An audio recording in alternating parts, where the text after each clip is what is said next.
Hello and good evening. Thank you so much for tuning in and for watching Smart 24 TV. We drive your business.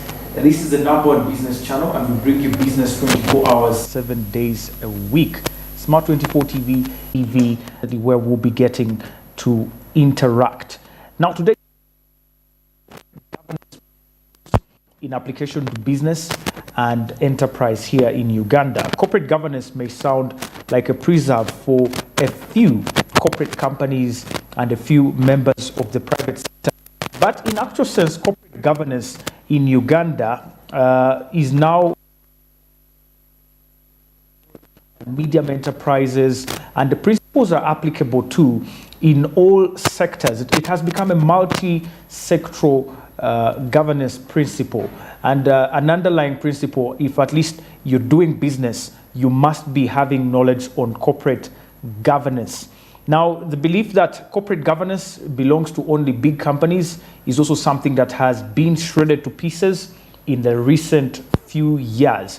And today we are glad that we have an opportunity to discuss the underlying principles of corporate governance.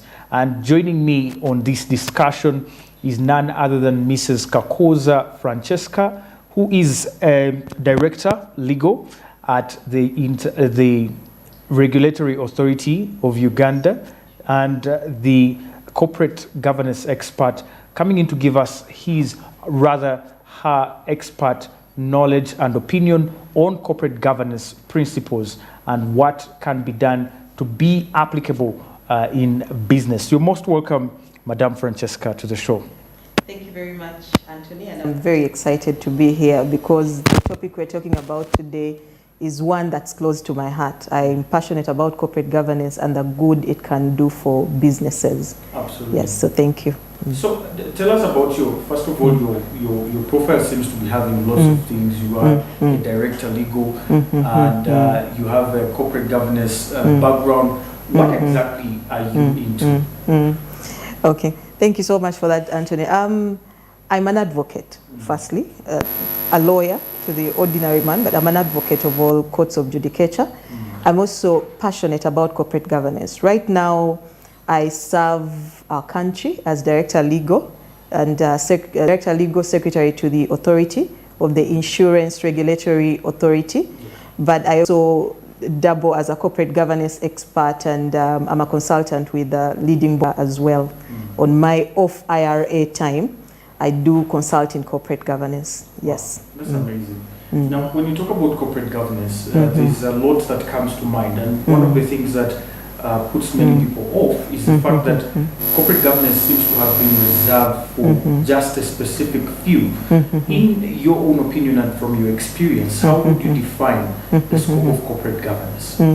I'm glad that you mentioned that, because you're right. Most people think that corporate governance wears a suit. But I'm just here to demystify it for our viewers and for everyone that corporate governance does not wear a suit. Corporate governance actually applies to all aspects of life, to our corporate aspects, to our business aspects, and even home life. You must be able to exercise good corporate governance for you to be successful but also sustainable in these different endeavors. So corporate governance, simply put, is about how institutions are directed and controlled. So direction is about where you're going. Where am I going? Where do I want to be in the next 1 year, 5 years, 10 years? Do I want to be sustainable and remain here for the longest time possible? That is the direction. And the body that provides that direction in the governance framework is the board of directors. But I also like the way what the King 4 Code put it. It calls it the King 4 Code is the Corporate Governance Code of South Africa. It calls it governing bodies. So it's not concentrating on boards of directors, but anyone that has been given the stewardship role to steward over resources of an institution, of an organization, is a governing body. Now, when we talk about governing bodies, that means we are not talking about just corporate institutions.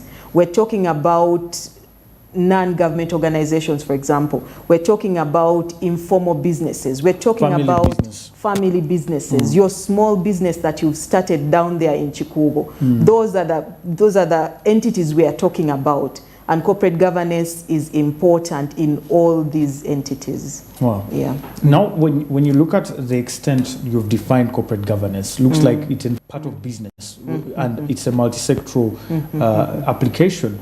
What do you think is there for the small and medium enterprises in particular to pick out amongst the principles? I don't know if we could also get into what the principles are so that our viewers could understand that, hey, I think some of these do apply to my small businesses. What could some of those be? Okay, so there are various principles that apply to corporate governance. But before we go to the principles that drive it, let's break down corporate governance. So like I said, corporate governance is about how institutions are directed and controlled. And we are saying direction is about where you're going, where this institution is going in the near future, medium term, long term. We are talking about strategic planning when we talk about that. Or your plan, what is your plan in the next 5 years? Do you have business plans in your business? Do you have what we call a strategic plan that will lay out what your vision is, what you're looking at in those 5 years? Do you have that kind of plan? Or you're doing your business for today, you know? So that kind of strategic planning is critical because then it enables you and determines the decision you make today. So for example, and I'll give a quick example. For example, if you have a salon downtown somewhere, the decisions you make today will be different if you're planning for the future. The way you treat that customer who comes to your business every day is going to be different if you're planning for tomorrow than if you were planning for today. You're thinking about today. How much can I get from this customer so I can go ahead and inflate the prices, etc. I can go ahead and treat this customer the way I want, you know? So if you're planning for today, that is how you will think. And that's how most businesses actually think, the smaller businesses. So, but if you're planning for tomorrow, you're looking ahead, you're not going to, you're going to think very critically about how you treat this customer. You're going to experience the right, you know, the right product. You're going to treat them well because you want them to keep patronizing your business and coming every day. And this is not just salon businesses. We're talking about even your small business. Control your business. It is not just putting a business there and not putting controls to ensure that you're actually making money, you know. So you put the right financial management systems in place to make sure that you're not losing money. You're making money, but also you're not cheating your customers. You put in place the right risk management procedures. I'm in insurance, so I'll talk about insurance because it's a risk management element as well. So you're in a business. For example, Owino or St. Bali Kudembe burnt down some few years ago. So if you're thinking about risk management, you're going to get an insurance product come for you. Tomorrow URA will come for you, okay? So that is the breakdown. Now, when you go to the principles of corporate governance, now we bring in issues of accountability. Who am I accountable to as a business owner? Many times, we're even small businesses with SMEs, we think we are accountable to ourselves, but that is not true. It's not just us. It's not just your manager or the people that are putting money. No. It is to those customers that buy from you. But I went into self-employment to become independent. Why would you make me concerned? But that's the role of going into self-employment. But you see, even when you go into self-employment, you're not going to buy your own things. Otherwise, you would put your shop there, buy your own things, eat them, and put them back. Selling to people. So you must be able to put in place accountable systems that account to those people. If someone invested in you, for example, put money in the business, you're not just going to say, because it is me who is always there, I will not be accountable to the other person who has put money in the business, okay? Or if the bank has given you money, you're not just going to whom it may concern, forgetting that there's another interested party. So that's accountability. Transparency in the way we do business, okay? We must be able to put in place transparent practices in the way we do business. For example, again, and I want to talk about the small businesses because these are the people that don't think corporate governance applies to them. And yet, when they implement these different principles, they actually can take their businesses forward. That's where you see people growing. They're asking themselves, how did that person's business grow? But one of the key things is they are treating their customer right, you're not growing. So transparency is very critical in the way we do our business. If you're stocking clothes in your shop, how transparent are you to your customers? Will you tell the customer that, you know what, this dress has a damage, so I will sell it to you at a lower cost than how I would sell it to you, you know? Because if you're not, you're going to sell to that customer a dress at, say, 100,000. They'll find a damage. They might not come back, but they'll spoil the word about your business. They will make sure no one else patronizes your business. So transparency is a critical principle of corporate governance. Then we have fairness. And fairness means to all stakeholders. So if you bring in the element of self-employment, me, I went, it's my business. No, the business should not be just fair to you. The one concerned, yes. All the different stakeholders. All the different stakeholders, not just the customer, but they are also the people you work with. Because if someone comes and connives with that other person to steal your things or your merchandise, that this person will not be able to tell you anything if fair in the way you deal with them. If yours is to earn time. Absolutely. Well, these look really enticing, especially to businesses in Uganda. If we adopted some of these, we'll probably survive lots of things like accountability and transparency. But when we look at the capacity to hold some of these principles and regulate them, we don't have some of those capacities in Uganda. And some businesses in Uganda, when you look at one of the biggest complaints you will find with anyone, even the taxman, URS says it, even the regulators use it, is that most businesses are informal. Is this, are these principles applicable despite of the fact that we have an informal business, or they only apply to the formal sector? You know, corporate governance applies to every business, whether informal or formal, whatever stage you're at. If you're going to start a business, you need good corporate governance, okay? Let me, again, I'll go back to where I started from. Let's just even speak about, want to be in this business 5 years later, but I don't want to be in this small kiosk.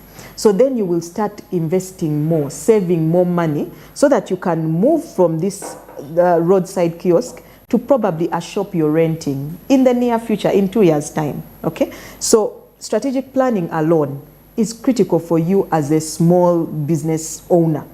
Even if it's just a market stall, it's a market stall that you've started on the side of the road. You want this business to grow, because we do not go into business for just money to eat today. We are going into business to be able to sustain ourselves now and in the future, to pay for our kids' school fees, to give us a lifestyle that we want, you know, and to prepare for our future. So the stall today is not enough. You want to grow. So if you're thinking about tomorrow, you're going to invest, you're going to treat your customers right, you're going to put in place various mechanisms to ensure that you're there tomorrow. And the decisions you'll make today because you want to be there tomorrow will be different. So corporate governance will apply to you even in your informal setting.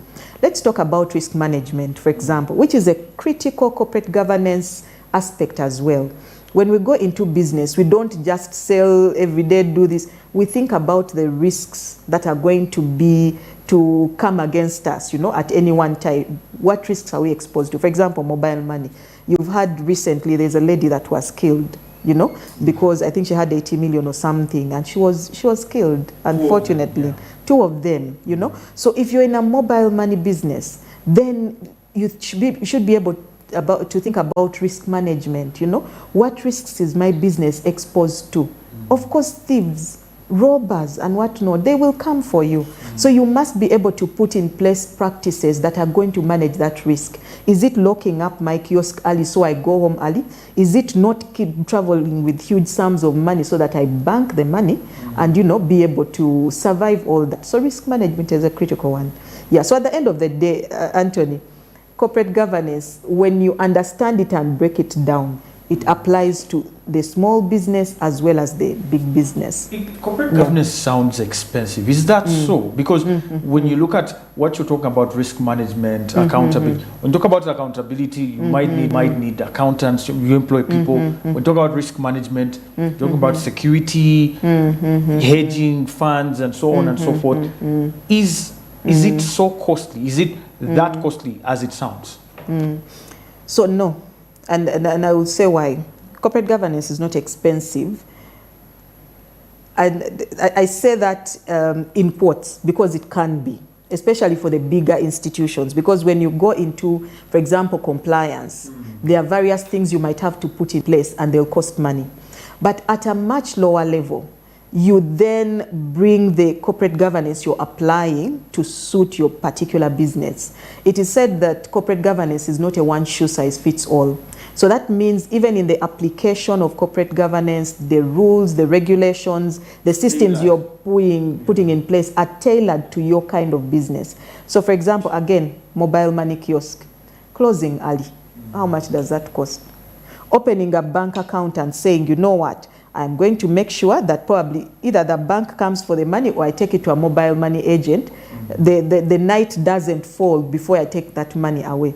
That doesn't cost anything, and yet you're doing risk management. Now, as opposed to a bank which will hire the bullion vans to be able to transport their money, you see. So that will definitely cost them money because also the investment they are doing is heavy and it requires the same investment. So yeah, so it's not a one-shoe-size-fits-all. You customize it to your particular business situation. Thank you, Mrs. Kakoza. We have to take a very quick breather. And when we return in our last segment, we want to address some of the issues that are in the different sectors of our economy in as far as corporate governance is concerned, especially looking at the tourism industry, the agricultural industry, and what is in there that corporate governance principles would add to make these industries boom and also get to the levels of our neighbors, like we shall see later on. We are talking corporate governance principles with Mrs. Kakoza Francesca. Stay with us. We take a quick commercial break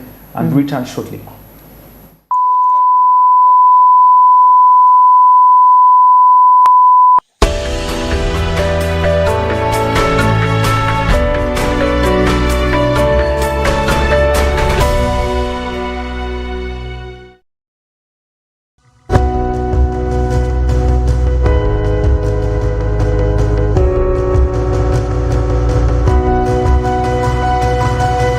Smart 24, driving business.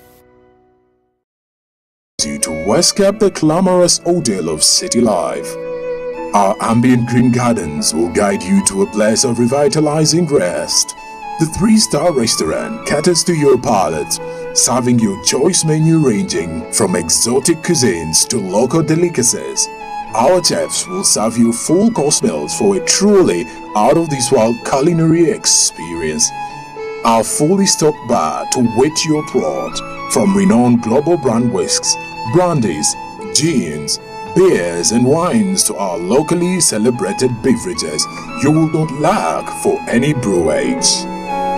It's an all-new experience in the East at Seasun Hotel, so visit today at Plot 15 to 19 Spire Road, Ginger, or contact us on +256 751 719 960 and +256 785 35614 for reservations. Seasun Hotels, luxury. Say goodbye to paperwork and travel costs. Now every MTN customer can register to invest in securities anytime and anywhere with Zabu in a few simple steps. Step 1. Dial *292#. Step 2. Select option 1. Register with Zabu. Step 3. Enter your full names. Step 4. Enter your national identification number. Step 5. Enter your national identification card number. In 24 hours, you will receive an SMS confirming your registration. Congratulations, you are now ready to invest.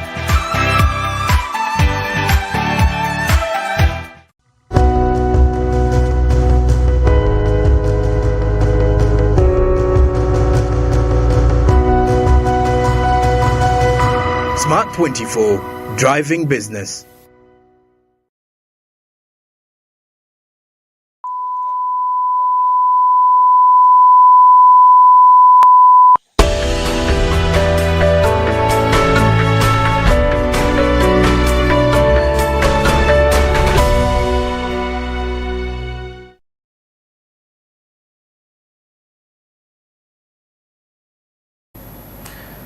A very warm welcome back to the program, and thank you so much for tuning in and watching Smart 2040. I'm with Mrs. Kakoza Francesca, and we are discussing corporate governance. If you've just joined us, you're most welcome to the discussion. We've discussed what corporate governance is. It involves controlling and directing your business in, of course, the view of turn them around. You've what's the word? So you've preempted my response, but frankly, I think that all sectors need corporate governance. Of course, we have sectors that are heavily regulated. So for those, corporate governance is a do or die for them. And, like the financial institutions. Generally the financial services sector. Yeah. And that is the banks, the insurance companies, capital markets, and many others. For those ones, they're regulated and it's a do or die. If you don't comply, if you don't implement good corporate governance, then you may be, closed or your license withdrawn. But even all other sectors, the manufacturing sector needs good corporate governance. The tourism sector needs corporate governance. The agriculture sector needs, okay? So at government level, and let me at an overview level, let me not use government, but say at an overarching level, of course, we need to regulate corporate governance. And some sectors are regulated, are not, and in terms of corporate governance. So when corporate governance is embedded within regulations, then the urgency to comply and to implement good corporate governance practices becomes even more relevant to all sectors and to all businesses. So for example, if we're talking about the tourism sector, if we have a code of corporate governance for the tourism sector, then there will be that urgency to actually comply. So you'll have the hospitality sector, you'll have generally all the key stakeholders in the tourism industry now coming in to actually implement good governance in the way they do things. Okay, so I'll speak about the hotels, for example, and stakeholder satisfaction, stakeholder engagement is a key aspect of good corporate governance. Okay, and it goes down to the way you treat stakeholders, to their needs, you identifying them and actually being able to fulfill those needs. So one of the key stakeholders, of course, of a hotel, for example, is a customer. So how do you treat that customer? What kind of products are you giving to the customer? What kind of meals are you giving to them? What kind of service are you giving to them? Is it a hygienic service? Is it a wholesome service that will bring satisfaction to that customer, etc.? So let me just draw a comparison between that and the financial services sector, for example. The banking sector has consumer protection guidelines. So does the insurance sector. We have industry.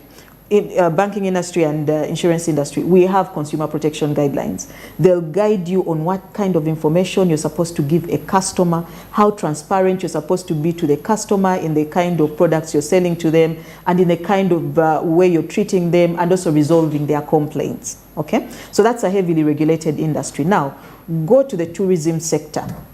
I'm not certain if they have that kind of regimen, consumer protection or consumer guidelines on consumer service, or how you deal with customers, the kinds of products you serve them. But I know that it would benefit heavily if they had those. How are we treating our customers? Again, if we are going to arrange a tour, for example, for tourists coming in, what kind of standards do we have in serving those tourists so that they go back and talk about us and bring more tourists to us, or attract more tourists, So those kinds of standards are very critical, and they're a critical element of corporate governance, because where we come from and where I stand is that standards and consumer protection, consumer guidelines are critical in the various sectors. then the urgency to implement good corporate governance becomes, it comes to everyone, and they will be business, but also making sure that your business is attractive to everyone else, all the key stakeholders. What are some of the potential areas of improvement in regulation, in government, that could push these standards? Because probably we have these standards in place, but then the institutions seem not to be abiding because the regulations are either weak or the response from these institutions hasn't been prompt. So what are some of those gaps in terms of response to some of these that should be addressed? Okay, so right now, and I'm not mistaken, Uganda have a national code of corporate governance, or an overarching code of corporate governance. Yes, in the different sectors, we have codes of corporate governance. In the financial services sector, the banks have a code of corporate governance. In insurance, we have a code of corporate, we have licensing and corporate governance guidelines and regulations. And in the different other sectors, they also have codes of corporate governance, okay? But we don't have an overarching code of corporate governance that applies to all businesses and all sectors, okay? Now, compare that to South Africa, for example. They have the King Code of Corporate Governance. It's a principles-based code of corporate governance, but aspects of it have been adopted into their regulations and laws. Go to the UK. The UK has the combined code, okay? The UK Code of Corporate Governance, or combined code. Even theirs has been incorporated into some of their laws and regulations, but also they have different compliance regimens that apply to those codes. So you either apply or explain, you comply or explain, etc. And then it looks so bad if you're not actually complying with the codes of corporate governance, and it can cause you reputational risks, or even just consumers abandoning your product if you're not complying with these various codes, okay?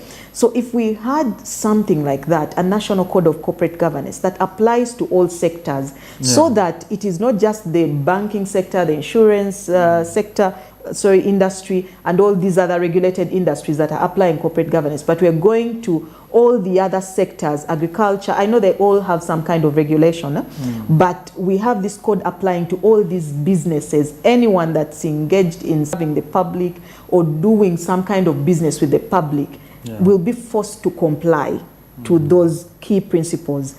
And of course, the corporate, the national code will then have all these things coming in. What kind of systems are you putting in place? What kind of policies are you putting in place? What kind of procedures have you put in place to ensure that you serve all the different stakeholders? How are you be understated? There are so many, including just increasing public trust in the businesses that we're doing, and the service delivery. But even global stakeholders, once you have such a code of governance, they believe more in you, which means they then desire to invest much more in your businesses, bring more money into your businesses. Then just even sustainability, business sustainability, it will mean our businesses will stay here for the longer time. And as they stay longer, they contribute to taxes and economic development of the day. Okay? So in as far as we don't have a code of corporate governance, even the efforts that businesses are making that could be futile. They're not futile. I wouldn't say they're futile, but it's about self-regulation, you see. It's about them self-regulating. And with self-regulation, what happens is, if I want, I do. If I don't want, feel like today, I will not do it. Or if I don't see an immediate benefit to me, I will not do it, And yet the benefit could come in 2 years' time, 5 years' time, etc. Yeah. Let's talk about corporate social responsibility. ESG, corporate social responsibility. These are terms that have become so popular amongst corporate organizations. First of all, are these the same as corporate governance, or they're somehow embedded in it? So ESG, corporate social responsibility, all those are critical aspects of governance. So let me just give just a brief history of where we came from. Previously, in the previous years or centuries, etc., what corporations were looking at is maximization of profit. And maximization of profit for the shareholder, the person who invested the money, not anyone else. We are looking at just the shareholder how can we make more money to make that person happy, Richer, yeah. or actually richer, so that they keep putting more money. But as the world has evolved, we have seen that we can no longer focus on just the shareholder. We have to look at all the other stakeholders and make sure that we are creating value for each of them. Because if you do not create value for all of them, then you might not be here in the long term. You might not be here tomorrow, okay? Which is what corporate governance looks at. Which is what corporate governance looks at. So we moved away from maximizing profits. Now we are on things like, actually we moved into CSR, that is corporate social responsibility, which is all about what your effect is, what your company's effect is on society, okay? Giving back to those environment. Because if you don't preserve the environment, it has a ripple effect, not just for you as a business, but for the people around you. So I'll give an example. You're in manufacturing. Your company is emitting waste all the time into our water bodies, into the ground. You're not managing your waste effectively, okay? You're going to not just affect the communities around you, but also you're degrading the environment. That gives back to us at the end of the day. Those water bodies are what contribute to rain and everything, okay? So when you're doing environmental CSR, you're about preserving the environment, okay? Limiting managing your waste, disposal of waste. Even just beyond that, paper use in your own company. How are you using paper? Because you know paper comes from trees. So if you overuse paper, then that means more trees will be cut down, etc. So how are you contributing to the environment? How are you preserving the environment? They don't have a school, for example. These are the people that work with you. These are the people that buy from you. But they don't have a school in their, in their vicinity. So then you put aside a part of your profit, depending on your strategies, to build a school and furnish it and ensure that those children are actually going to school. So you're giving back to the community and you're going to encourage those people to come back, then work for you. You're generally not limiting the value to you, but you're giving back to the communities around you. You're actually reducing the crime rate. You're doing so many things. Thank you. Even the crime rate, and even actually the crime rate alone. So you're contributing to the society, and so they'll be then more willing to patronize your business as opposed to someone else. So that is corporate social responsibility. Of course, there's a feeling that we've now moved away from corporate social responsibility. Now we are on ESG, and ESG now brings together all aspects of corporate responsibility, corporate social. So now we're looking at environmental, social, and then governance. Environmental to do with, of course, climate change, preserving the environment that happen when we don't preserve the environment. You've seen the Bududa slides. Yes. You've seen the dry spells that come and there is no food in some areas, or even the famine in Kenya, the northern Kenya, and even around the world, what's happening because we are not preserving the environment. So ESG, climate change, and us preserving the environment. Then there's the social part of it. And the social has to do with people. Human capital. Human capital. How are you treating the people that you employ? Are you fair to them? Are you equitable to them? Are you practicing diversity, equity, and inclusion? Are you practicing that? But not just for the people within the organization. How about the communities around you? Those are also people. So it's about the people. And then, of course, governance is good governance, ensuring that there is good governance practices within your institution. So already all those aspects now, what organizations are doing now are looking at what we call the bottom line. The bottom line looks at the profits, maximizing the profits. It looks at the people, and it looks at the planet. So when you hear something like that with organizations saying, we are focusing on the triple bottom line, that is actually where they are going because of the immense benefits. Wow, that's very wonderful insight. When you look at most organizations, when they fulfill some of these obligations you've mentioned, sometimes it looks like they are doing it for the sake of getting regulated or licensed. And then the moment they start, they entirely trash all these principles, like you mentioned, the 3 peers, what advice would you have for them, and what would you tell them that would encourage them, despite the fact that these could be in place for regulation purposes or for license purposes, but in as far as sustainability of businesses is concerned? No, it's you know, some of these things go to an appreciation of what you're trying to do and how it will benefit your organization. So actually that's why we moved away from just corporate social responsibility to social investment. Because what you're doing, yes, you're investing in the communities, but it's not just for them. It's actually for your business as well in terms of sustainability.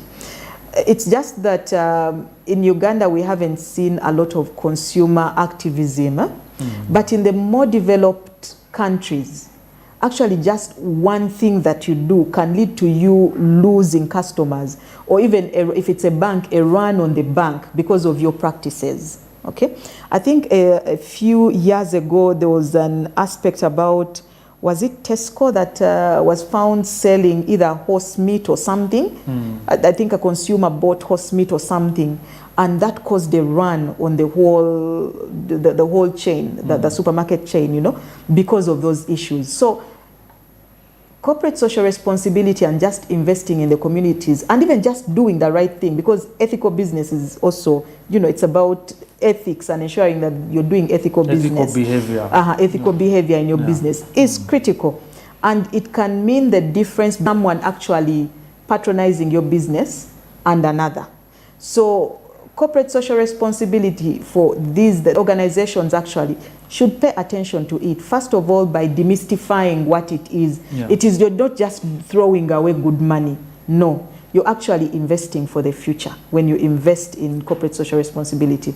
And so you must be able to have the right strategies that are geared to social investment, so that when you invest, you can actually see a return, not today, but tomorrow, and also be able to measure that what good that social investment is returning. So those are just some of the few things. Have a clear CSR strategy and make sure that you're investing in things that are aligned to your business. Effort that you're putting in, how is it coming back to you? Because in a certain way, whether now short or medium term, it will come back to you. Absolutely. Thank you so much, Mrs. Kakoza. Thank you for the wonderful insights. There you have it, ladies and gentlemen. Thank you very much. That was Mrs. Kakoza Francesca. She is a consultant at Lead Boards Africa, but she works as the legal director at the Insurance Regulatory Authority and does a couple of other very interesting things concerning corporate governance. Once again, my name is Anthony. Thank you so much for tuning in this evening. I'll catch you next time, same place and same time. Bye for now.